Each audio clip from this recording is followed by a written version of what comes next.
For over a century, measuring human labor was a matter of basic arithmetic.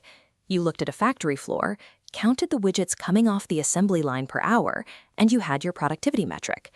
When the economy transitioned to knowledge work, that metric broke. Ideas, strategy, and cognitive effort are invisible, making them impossible to quantify by simply looking at a person staring at a screen. To solve this measurement problem, management culture developed a proxy. In the absence of quantifiable output, they began measuring physical presence. We call this pseudo-productivity. The logic is simple. If you are sitting at your desk, looking busy, and visibly typing, you are considered productive. Visible activity became the stand-in for useful cognitive effort. This proxy made a warped sort of sense in a paper-based office. The problem is that we dragged this exact same framework directly into the digital age. The desktop computer tethered cognitive labor to digital communication. It provided the tools to demonstrate visible effort at a micro level, allowing workers to signal productivity simply by firing off emails and messages. Modern knowledge work is currently suffering from a severe structural mismatch. We are trying to run 21st century brains using a factory management model built for the 1950s. That mismatch accelerated when digital communication left the desktop. Once smartphones put an inbox in our pockets, demonstrating activity could happen anywhere, at any hour. We now have exact measurements of how workers behave in this environment, thanks to analytic software like Rescue Time, which tracks millions of hours of user behavior. This chart shows the frequency of inbox and chat checks among modern knowledge workers. The median interval between looking at a communication tool is exactly 1 check every 5 minutes. The mode, the most common interval in the entire dataset, is 1 single minute. Professional culture treats these checks as harmless. The assumption is that taking 10 seconds to read a message is a momentary pause, after which the brain seamlessly resumes its previous task. But the human brain is not a computer processor. Our semantic networks do not store and retrieve complex concepts like RAM. Context switching is a severe physical operation. This environment of fragmented attention makes high-level cognition biologically impossible, regardless of individual discipline or work ethic. To understand why these constant checks are so destructive, we have to look at the physical mechanics of attention.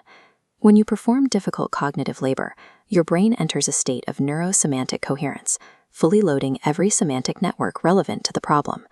Achieving this state requires your working memory to lock in every piece of context and every rule. Simultaneously, your brain must actively burn metabolic energy to suppress all unrelated neural pathways. It has to silence thoughts about your grocery list, your pending emails, and your social environment. Moving from one coherent state to another triggers a network switching cost. It is a heavily taxing biological hurdle. Isolating a complex semantic network can take 15 full minutes of unbroken focus. Now introduce a 5-minute check. You are 10 minutes in and glance at an inbox. The half-loaded work network decouples, while an entirely new social network attempts to load over it. The result is a catastrophic pileup of aborted task switches. If you interact with a communication tool every 5 minutes, you never clear that 15-minute threshold. You force your brain to spend the entire workday trapped in a state of cognitive disorder, actively preventing coherent thought. Fixing this disorder requires an adjustment in how we experience difficult work. There is a popular misconception that peak cognitive output should feel effortless and smooth, a sensation often labeled as the flow state, where you lose track of time. While flow exists when you are performing a skill you have already mastered, peak cognitive growth and learning feel highly uncomfortable. This graphic compares the flow state against deliberate practice. Deliberate practice is characterized by high friction and metabolic resistance. That friction is a biological necessity. To achieve neuroplasticity, the actual rewiring of neural circuits, your brain requires the release of catecholamines, specifically epinephrine. Epinephrine creates a sensation of physical agitation and frustration. This discomfort is the chemical signal telling your nervous system that its current wiring is failing and it must adapt to handle the load. We can see this clearly by comparing 2 different methods of learning: passive review, like casually highlighting a textbook, versus active recall, which requires you to rebuild a concept entirely from memory. Passive review asks very little of the brain, failing to trigger epinephrine, yielding 0 neuroplasticity. Active recall forces a high epinephrine signal into the system, demanding neural nodes rewire themselves to survive the cognitive demand. When you encounter the natural friction of hard work and immediately seek out a digital distraction to escape it, you suppress that epinephrine response. By avoiding the discomfort, you prevent the neuroplasticity required to grow as a professional. But forcing those deep, high-friction sessions is only the first half of the equation. We still have to explain why high-performing professionals burn out even after they shut their laptops for the day. The brain requires a very specific, non-negotiable form of rest. It requires solitude. Psychologically speaking, solitude is the absence of stimuli created by other human minds. Scrolling through social media or fielding group texts feels like leisure, but processing the social hierarchies, language, and intentions of other human beings places a massive computational load on your brain. Boredom provides the absence of external input required for learning, acting as a strict biological prerequisite. Neuroscientists refer to this as the gap effect. For your brain to consolidate memory and new skills, your hippocampus requires absolute periods of isolation, completely free from novel external stimuli. Without new information, the hippocampus rapidly replays the exact neural patterns built during your deep work sessions. This consolidation is efficient, firing through these patterns 20 times faster than real time, sometimes even running them in reverse. True recovery demands psychological isolation. If you deny your brain these quiet gaps by constantly feeding it content, you block the consolidation process, effectively discarding the hard work you did earlier.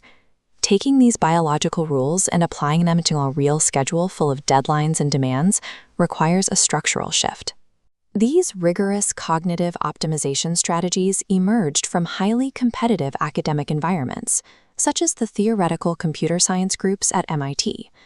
Out of those rigorous environments came a highly protective protocol known as fixed schedule productivity.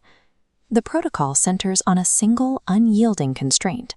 You establish a hard stop to your workday, say exactly 5:30 p.m., and you work backwards from there. By making the end of the day non-negotiable, you create a ruthless forcing function. It strips away administrative overhead and the illusion of pseudo-productivity because you simply do not have the hours to waste on them. This graphic breaks down the optimized schedule. The worker aggressively blocks out prolonged, uninterrupted sessions of deep work, isolating the complex cognitive labor from the noise of communication. But just as importantly, the protocol strictly schedules the empty space. By shutting down the professional influx at 5:30, the worker guarantees their hippocampus has the necessary isolation to execute its overnight consolidation replays. Elite cognitive performance depends on aggressively protecting the physical limits of your neurosemantic hardware, rather than relying on unlimited hustle or constant connectivity.